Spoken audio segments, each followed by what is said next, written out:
curiosity, how many, let's say from scale to 1 to 3, what is your derivatives level? Let's say at level 1, it's like a little bit to nothing. Level 2, pretty good. Level 3, expert. How many level 1 here? Could you repeat? Derivatives expert, like are you level 1, 2, 3? Level expert, yeah, level 1. Okay, awesome. Expert on what, sorry? Your level of derivatives knowledge. Derivatives, oh, okay. So 1 is low, 2 medium, 3 high. 1, 2, or 3. We put the number in our hands. You can see it. Perfect. It's about -1. Awesome. This is okay. So when I was thinking of this presentation, actually, to put it together, my first thought was I've been doing this for like about 5 to 6 years right now, and this is more or less things that I wish I knew 5 to 6 years ago when I joined crypto and I started working on the derivative side of crypto. So this is supposed to be good for venture capitalists, for devs that are looking what you want to build next, to vol traders, to anything on that level. That said, I think I'm too far.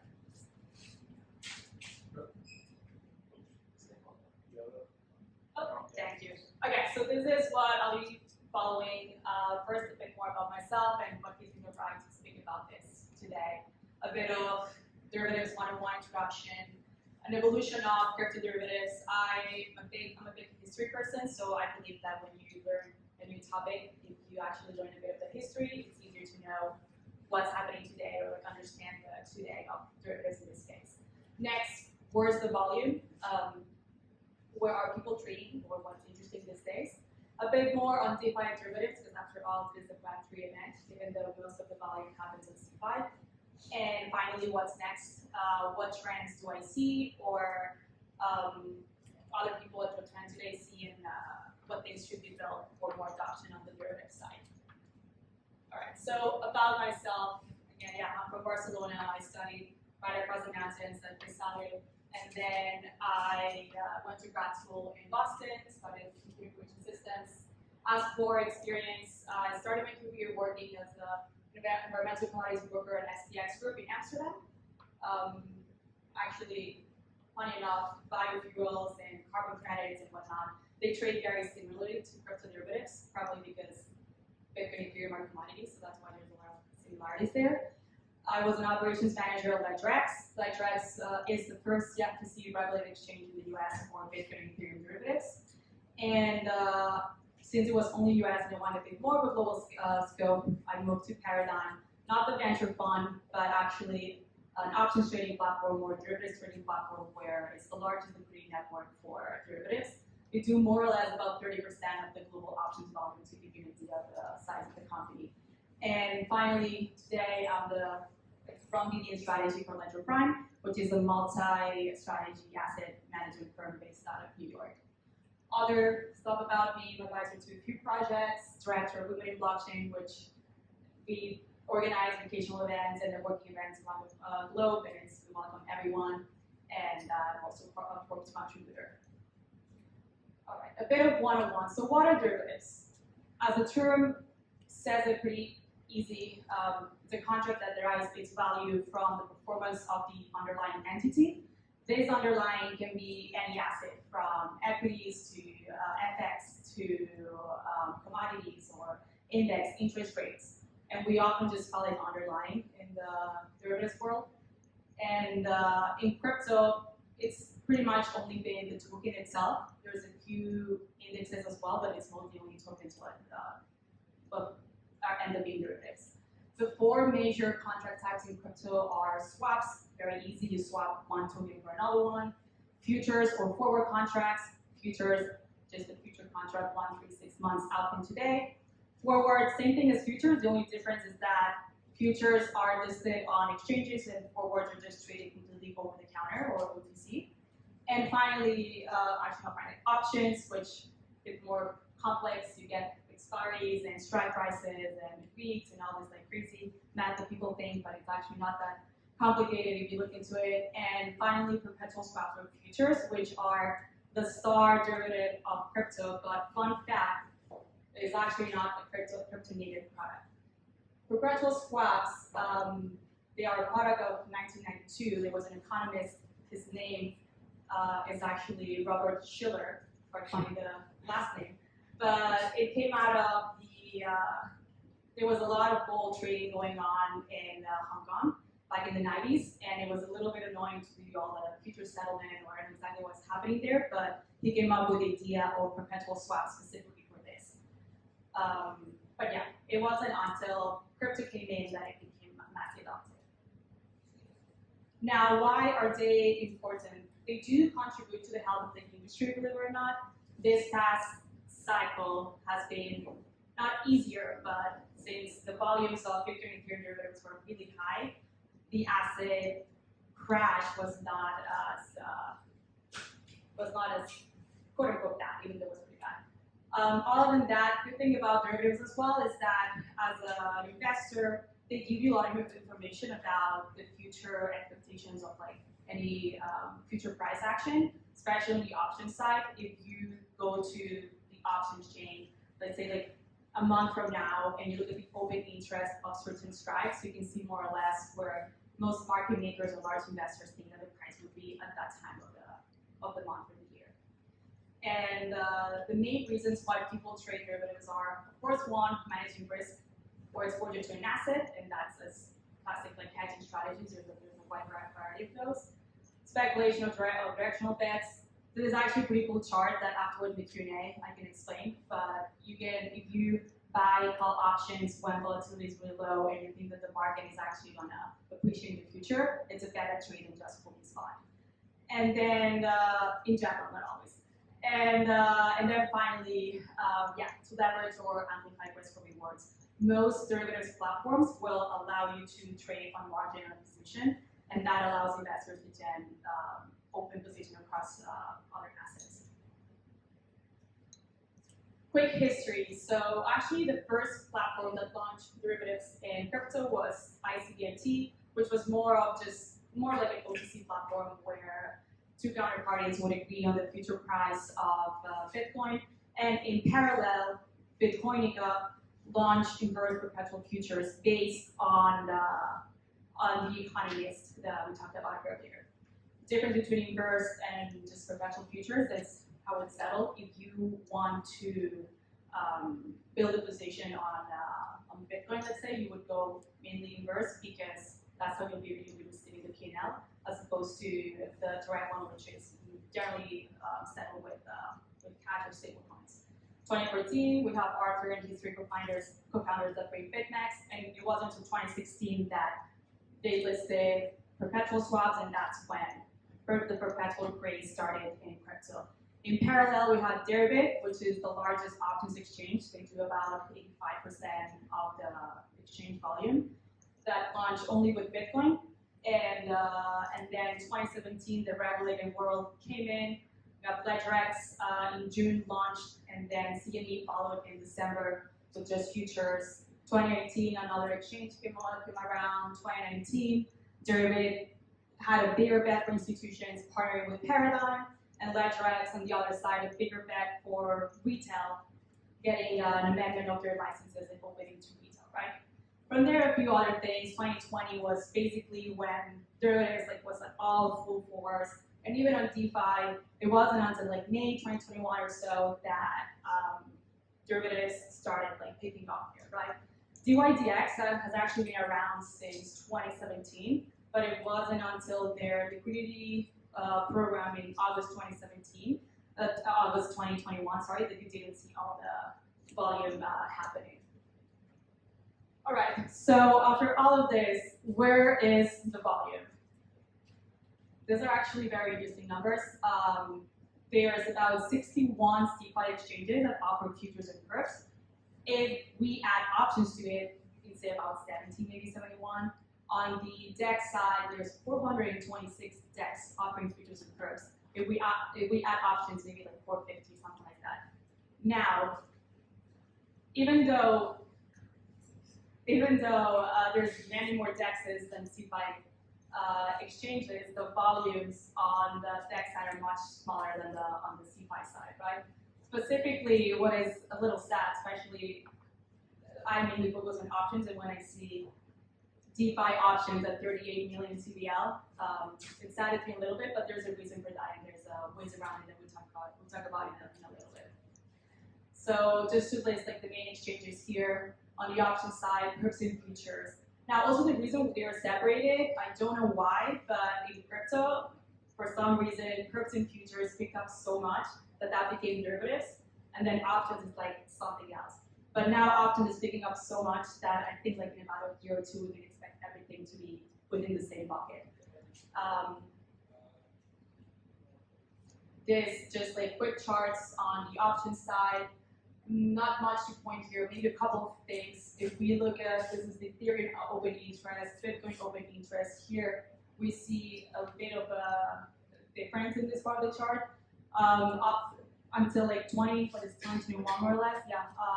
During that time, that's when Bitcoin and Ethereum started being highly correlated, as opposed to before that were like really correlated. So here you can see how the remaining of the chart from that difference, they start just converging more. Another difference is this part here on ETH and Ethereum.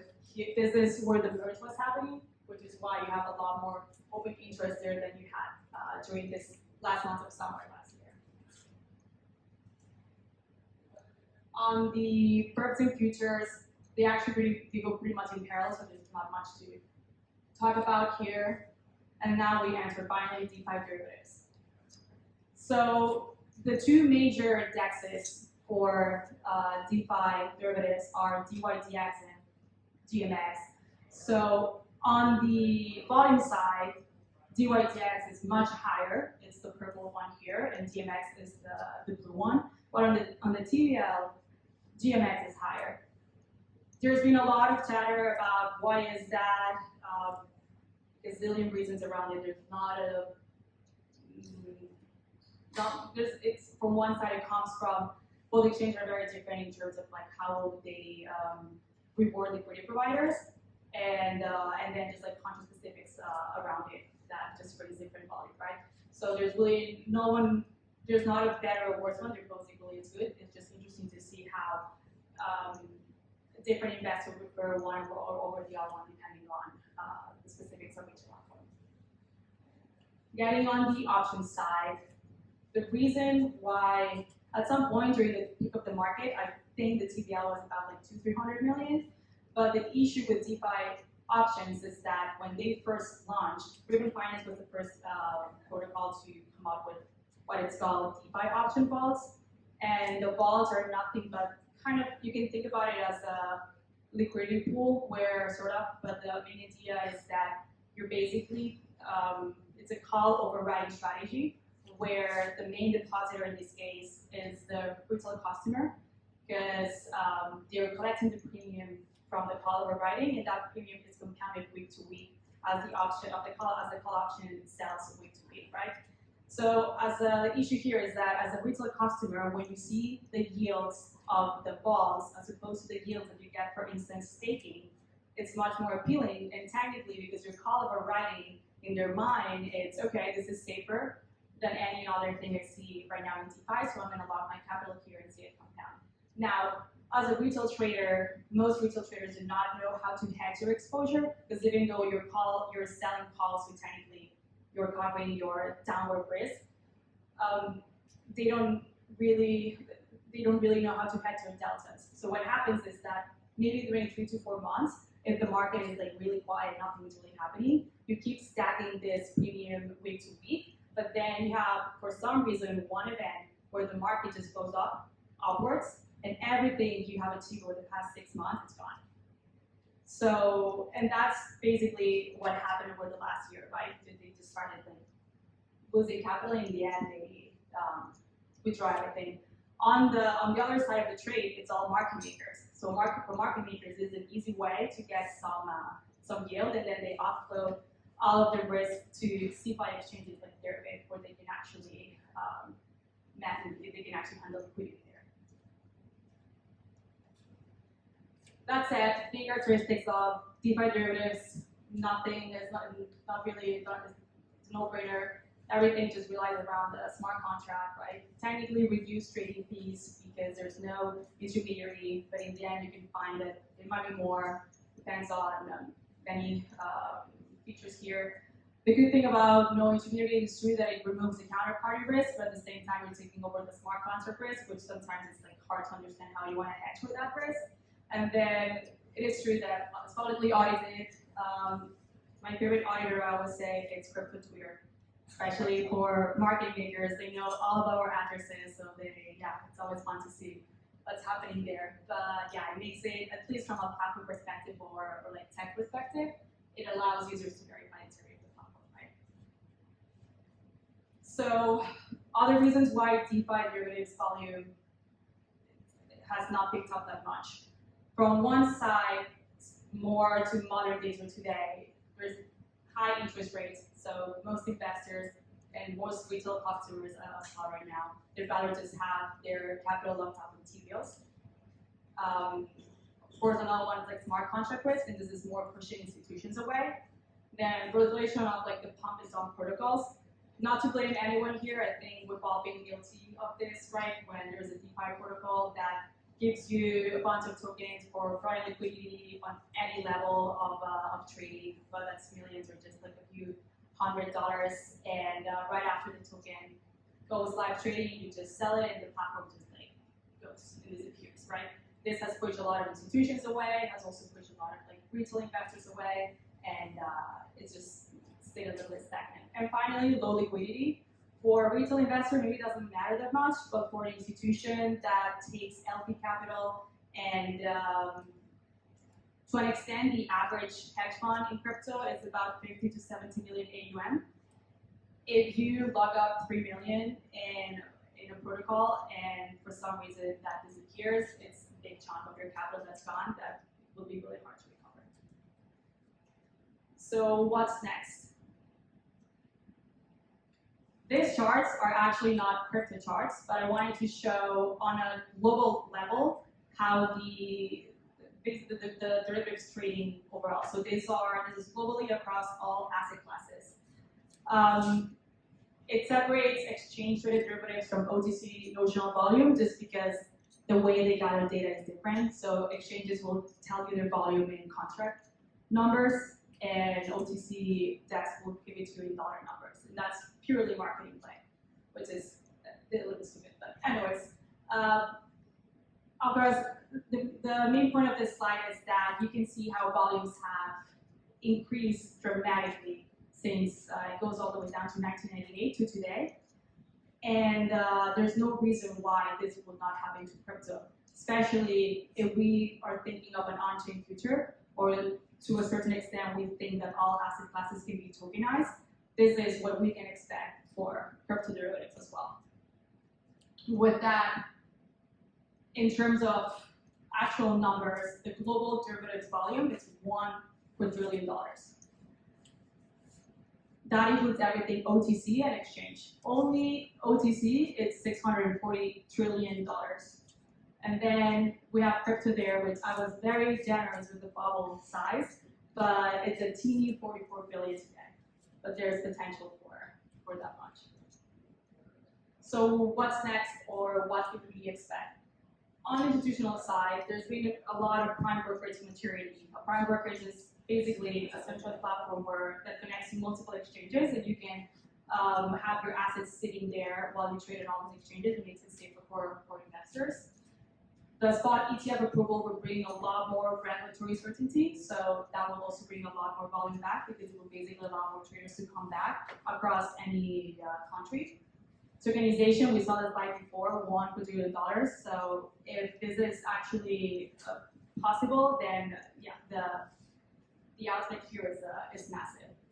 As for retail and DeFi, we're actually just talking about this a little earlier. I think that DeFi for the next following years is going to be pretty much retail focused, and I don't see that as a bad thing. Actually, DeFi was built for retail customers or retail investors and to allow them access to anything that institutions could do. So I think that's still going to stay like that. We need better bridges to get bridges in terms of like platforms to get institutions to come to the DeFi side. So there's a little bit of like the con side that if we don't get institutions, then the volumes will not be that big on the DeFi side. But at the same time, as long as we have market makers and other prop desks that can trade on DeFi with literally not liquidity for the retail investor. DeFi cross margin is also an issue in DeFi that we don't have yet. So currently, the only platform that offers margin, not even cross margin, is DYDX.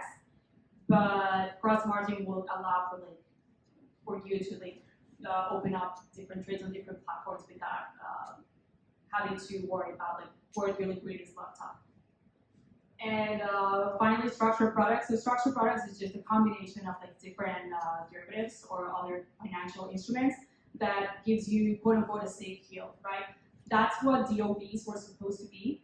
And they started with Oliver writing, calling it a structured product, but it's not really a structured product. It's just one leg that compounds continuously. And then there's the risk of the market suddenly having great upside and then it completely goes up your exposure.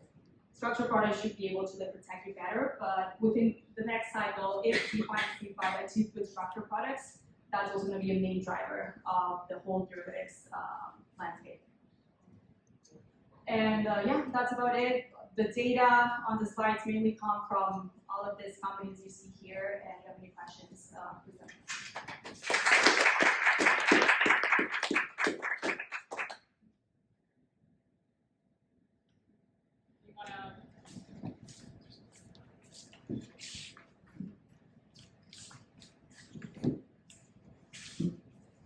For someone that's new into crypto derivatives, what would you say are the main risks to look for, in retail? Are you looking to trade options or futures, perps, everything? Mainly futures. Mainly futures. Don't take 100x shoulder. Yeah, exactly. Yeah, I would it's say careful with leverage. That's the only thing. But if you're looking to trade only futures for now, I would start by looking into basis trades. So yeah, or cash and carry trades, and that will, by doing that for a little bit, you get a good idea. Thank you. And then just look for a platform that has liquidity. And yeah, and if you're going to be fully collateralized, just go fully DeFi. That's what I would.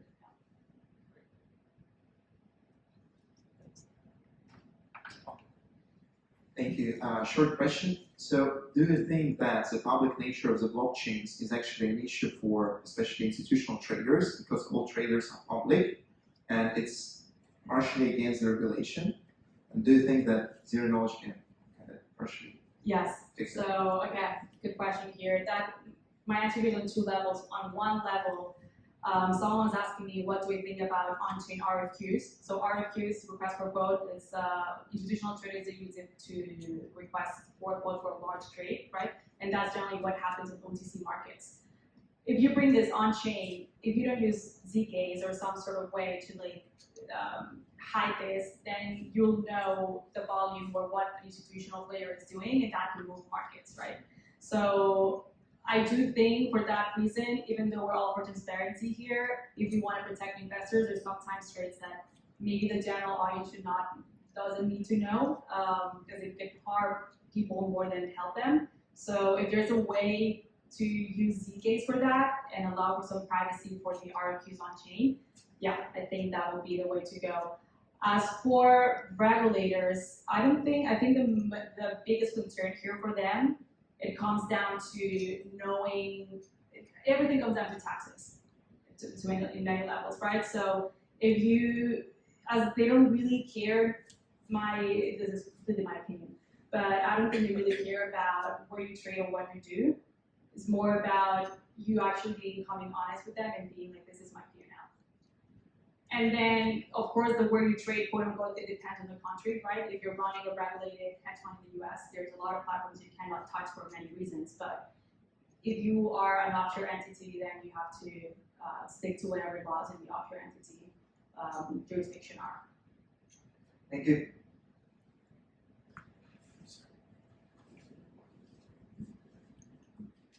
One comment that you don't actually need zero knowledge because, for example, in CowSwap, the information is, the order book is open, but if CowSwap were to close the order book, then you have privacy as long as you trust whoever is running the order book.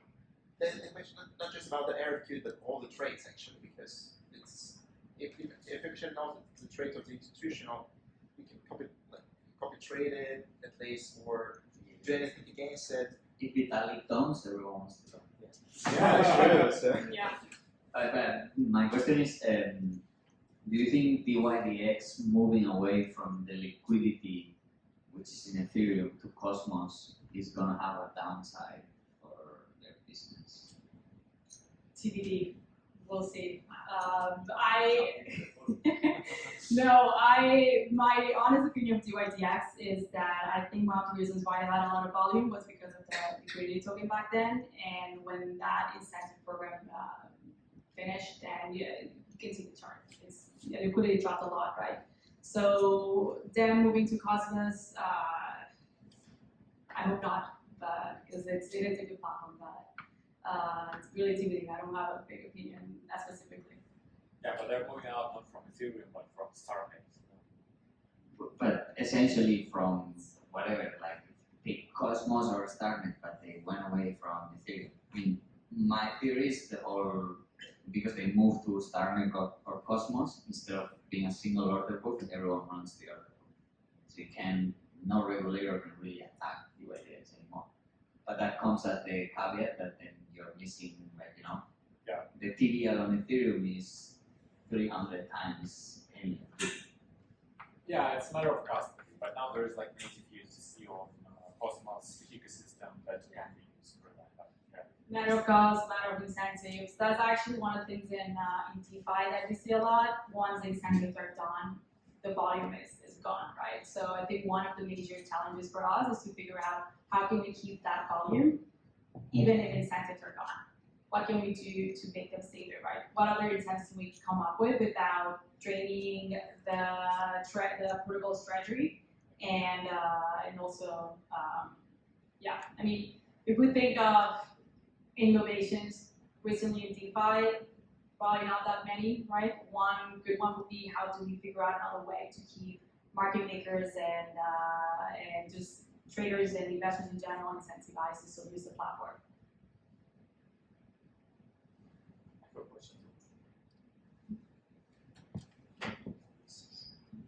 Yeah, great talk. And you mentioned that like most likely the volume from institutions will not be converted into the DeFi volume, right? That like all these trades will be settled on the centralized platforms. But my guess is that at the end of the day, all these platforms will be trying to maximize their profit, and they will quote all the liquidity sources, right, including DEXs and derivative exchanges such as GMX. So yeah, even though like institutional may trade on, let's say, Binance or somewhere else, but Binance itself may eventually source liquidity from decentralized protocols. That's fair. In the end, people will go where there's liquidity, right? Yeah. And we're talking about this earlier, but for institutional investors, depending on who they are, it's going to be a big question for them if they can trade on DeFi or not, right? Right now, you have most funds that they will only continue trading on, even on CeFi, they will only do it directly through a prime brokerage, right? Because they don't want to have their funds sitting on exchange anymore. It's not only they anymore, but their investors do not want them to have that, right? And it's fair for obvious reasons of everything that happened last year, right? So, and then on the DeFi side, if you're a prop desk, you don't have any investor capital, so it's easier it's a no-brainer to go to trade on DeFi because if you lose capital, you're losing your own capital. You're not losing any investor capital, so there's no further reporting to do there for them. If you are a high net worth individual, that's also a no-brainer. If you're a hedge fund that you have some sort of like agreement or transparency with your investors that they're okay with you going DeFi, that's also fine. Only problem would be is how much of if something happens and you lose a lot of your AUM, can you really recover, or do you have to shut down and return investor capital and start something else, right? For anyone else, I do believe that, or any other institution, I do believe that there is a way to have them bring capital on DeFi, but the question is, what infrastructure can we build for that, right? And there's a few ideas that I have in mind, but we could talk about this for like hours, so. That would be an alpha leak. Yeah. My understanding, I haven't been in space recently at all, but one of the main issues about decentralized derivatives is that just creating an on-chain order book or decentralized order book is just impossible. And this is the reason. It's not an issue of incentives for people to use the platform or everything. Liquidity will move to where it actually makes the most sense, and it's just way too costly to just use an on-chain order book, and this tech is just not Yes, good, right? which is it's also the reason why we need cross-margin, especially for market makers, right? If you think about it from a market maker perspective, think about an options desk, and I don't know how many contracts there are right now open on derivative, but I would say maybe I'm like quoting something ridiculous, but I would say over like definitely over like 500, definitely over 800. Maybe even 1,000. My number in mind is like 3,800, but just to be conservative, let's say 1,000. Replicate that in DeFi, fully collateralized, because that's how all option exchanges are right now. Fully collateralized and ask the market maker to spread liquidity across that exchange. The premiums are going to be insane. Like the spread is going to be crazy. Nobody's going to trade there because for the market maker to have so much capital on the exchange, it's the cost of the opportunity cost is massive. So once someone figures out cross margin properly, I think that's going to be a game changer for DeFi liquidity. But even just on settlement, even just on like execution time, these things are so important for a trader's profitability, which might be this, and then immediately disappears when you have any latency. I just don't see why. I wonder whether it's just we're trying to do something where we just don't have the technology yet, and we're actually not going to see. We're going to see most of these projects just fail to gain users because the types of people who actually use derivatives are the ones that really need that latency and are willing to KYC or to use decentralized. I don't know what your sector is on that. Currently, the way it is, I agree with you, which is one of the reasons why there's more activity on CeFi, way more than on DeFi. Do I think there's probably a way to fix it? Yes. My dev years finished with grad school, so I did not have that much of like technical, experience on this side. But as it is, that's one of the reasons why it's multi-CeFi and DeFi. But I do think and hope that hopefully at some point we can figure out, What is acceptance latency for derivatives trading? milliseconds. How many? I don't know. Look at the best way to know is to go on the limits, the API request limits on exchanges, and then I think the limits are like about 1,000 or more. I don't know, something per second or maybe this is that's like rate. really. I mean, the latency, like how much? 15 milliseconds, 100. Because actually, like tech is almost there. Like we can actually build like decentralized consensuses that can work that fast. I mean, Solana, that's No, but the tech that works. Like the this. Solana centralized order book was so terrible. In what sense? Just way too slow, absurdly too slow. There's no way you can trade on that. Yeah, check it out now. I think maybe I haven't used it in 2 years. and most likely you use bad RPC provider. No. I mean, Oh yes, I if you work make a with small Solana. network, like in one region, it should be possible. Like there is nothing to gain this in terms of physics, so it's actually doable. But aren't they? I mean, this could be very sort of like naive point, right? But like, I swear there's like this thing of like Wall Street, right? People pay so much to be just slightly closer on the cable, so they can shave just that one tiny amount to front run everyone else. Once you're suddenly putting in a decentralized system that's sort of like which order, which first, everything, you just break trading, right? You break the order of operations, which is so insanely important on who gets what first when. And when you start having these like ununiform latency involved, you just break the whole idea of trading. Yeah, but that's No, where no, this no, whole there's industry nothing of wrong here. MEV comes up. Exactly. No, there's That's why nothing you wrong need here. uniform trading prices. That's right. That's right. Yeah. But then you don't. But this doesn't have. Trading prices. But then you don't have the latency of like the price changes every I don't know 10 milliseconds or whatever. Right? The most fair thing, which is the causal vision, is at Yeah. least you establish one uniform trading Sure. price per block. Yeah. But then The it's arbitrage is the true market representation is not a game of ordering the trades in a way of I have advantages from latency, market information, or whatever. But I wonder whether it's actually possible to have high leverage derivatives on a platform like this, where you have 5-minute lock and you can't do anything. When the price changes in that, The problem is or whatever. the currency Think of platform is 500 not capable of settling every 12 seconds. I mean, it already exists. Check out Drift. Check out Mango Markets. It's super fast. Do you know how many Mango. actual professional traders use and make money off those things? This is my question. It's like, there's something to be like, oh, look at this statistics, look at the latency. But if you actually look at the actual number of actual traders that are actually making money off that, you might see It's not due to latency. There are other issues. Let's say with Solana, the issue is asset custody, right? The second issue is overall traffic in crypto is like way low, especially at these markets. But we'll see the next sort of bull run. I mean, I also think latency is what you said. Like, you already kind of are seeing this on Ethereum. Like, people are trying to test where the actual validators of block builders are located. Well, it's not a problem. It's not a problem, but people are testing it because the closer you are, the less it clearly is a the problem, least right? If people are literally file doing that, it's like, information oh, they're doing effort for no reason, or maybe they are. Smarter people do like they build their own peer-to-peer layers. So they say that's not the reason. You can have order of execution of transactions. That's much fine. So The latency is just a question: how long would it take to execute this transaction, right? If it's 100 milliseconds. No, because you're only thinking of post trade. Like you think of pre-trade, right? What's the price of knowing some digital trade before the others? Like Yeah. what's the value of knowing that Bitcoin So is that's gonna why fall we need to 5 seconds private before? networks. Yeah. Yeah, that's what like MV bots are competing for, and there is the whole infrastructure in place. They don't block roads, so it's like block distribution network that is used by bots and like professional traders to actually compete for this like milliseconds event within Ethereum ecosystem. So They're robbing your money, so you stop them. exactly. Sorry. No, this is interesting. My turn? Man in the middle. Alright. Man in the middle attack.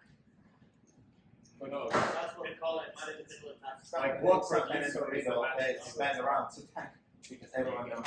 He wants to ask a question. Yeah, in terms of the conversation, I think I agree with you. I mean, decentralization will eventually, I think, die out because institutions won't look that way, I think.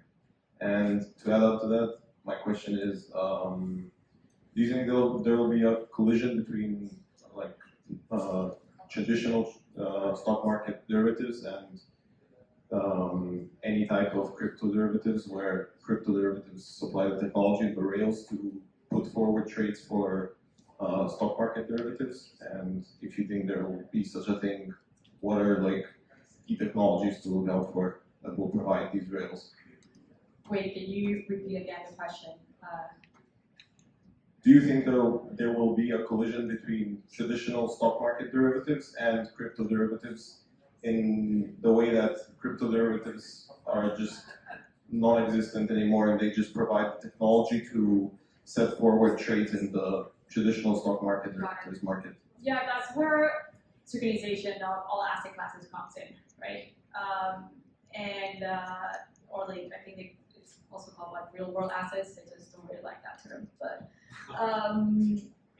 yeah. So I think from that side, you're probably going to see the settlement on chain, but that's where eventually what probably will happen. I don't think DeFi will like completely disappear, but in the end, why are we using DeFi? Because we want a transparent ledger of transactions, right? And not all transactions have to be there.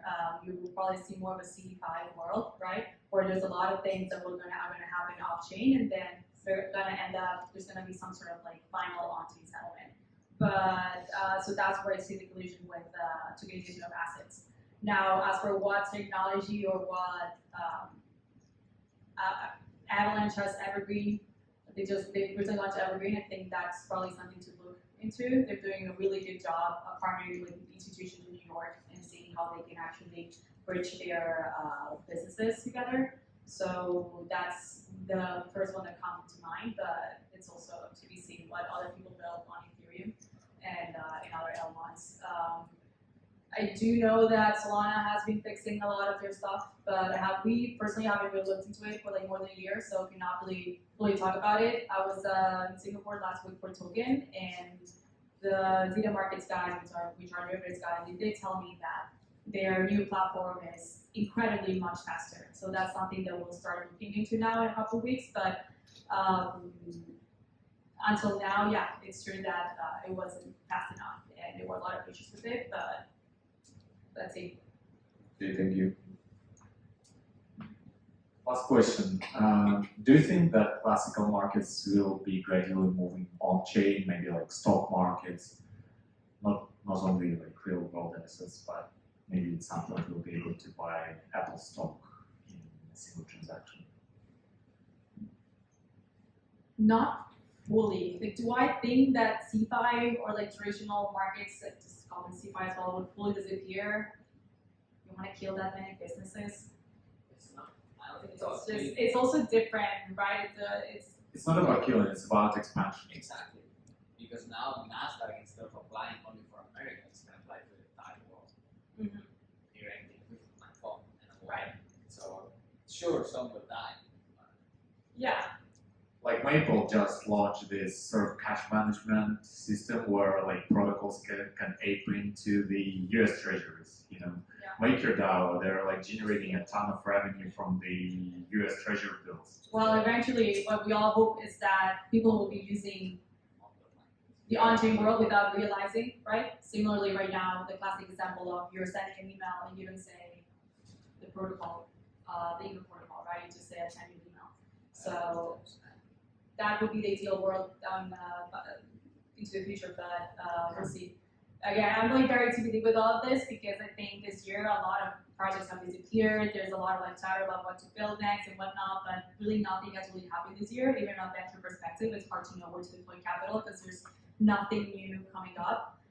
There are good ideas, or there are maybe like a couple of things happening, but we still need to see more in order to like. Is it possible? Yes, but is there anything really like strong right now happening to be fully convinced about it? I don't know. Another issue as well is that sometimes you have great technology, but really bad BD for a team, and then that it just ends up dying because they don't know how to partner with the right people there. So you're waiting for better maturity. I'm waiting for what? Better maturity of the. Yeah, and it is become a lot better in the past years, right? Like even ETF, for instance, they really picked up over the past decade, but they were around for much longer, right? So similar with crypto, it's been almost like 15 years, and a lot of the Twitter influencers were complaining about like, oh, it's been 15 years, what have we done? But it's still very early. There's a lot of things that take a really long time. One comparison I like to do is the aviation industry, right? In the 50s, 60s, the number of crashes was way higher relative to like today, of course, and people kept on developing better ways for aviation. Look at today, right? So and that was like 70 years ago. So same right now. I mean, we've gone through an awful couple of years, but also great things happened over the past 2 years. So it's about finding new ways. And what do you think the new bull cycle will start? Well, I did call when the bear market started, which to me, the bear market started May 2021, when, what was it, May 19, something like that. Bitcoin dropped like 50%, and then it recovered the same day, which was good. It recovered because otherwise, a lot of these exchanges would not be here, knowing like all the margin calls that were happening. And yeah, so now, I think what was Arthur Hayes said that we were already in the bull market recently. Are we? I think You said that we're in the bull market? he said it started already, not as a bull market, but it started as in like we're not gonna drop more. But You believe that?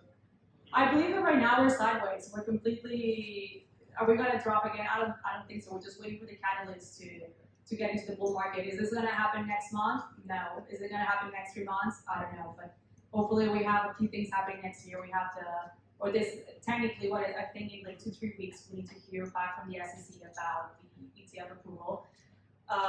If we hear them, great. If not, if they postpone it, then I think we only have 6 more months left to say something. March 2024. Exactly. So that's one big event. The other one is the happening. The next one is next May, right?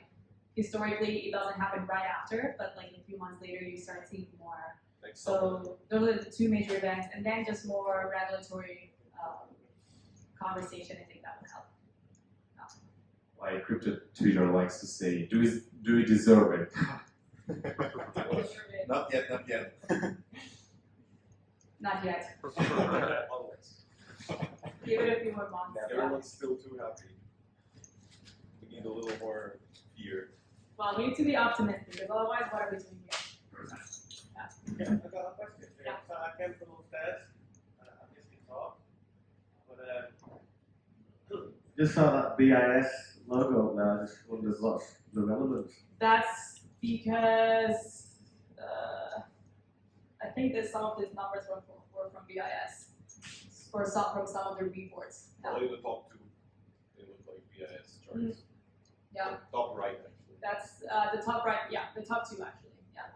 Dr. Masterton, can you just tell me what it's Red about? all. Yeah, this is just global derivatives volume across all asset classes for getting between exchange traded derivatives and OTC notional volume, right? So, and the evolution all the way from like early 2000s to today. You think Bank of International Settlements will get into like these DeFi derivatives? They've This already was- gone into them. This was just to showcase the growth that crypto derivatives can have, especially if we enter into tokenization of all asset classes, right? This is how much it could potentially take over. Thank you. All right. Yeah, I'll talk to you later.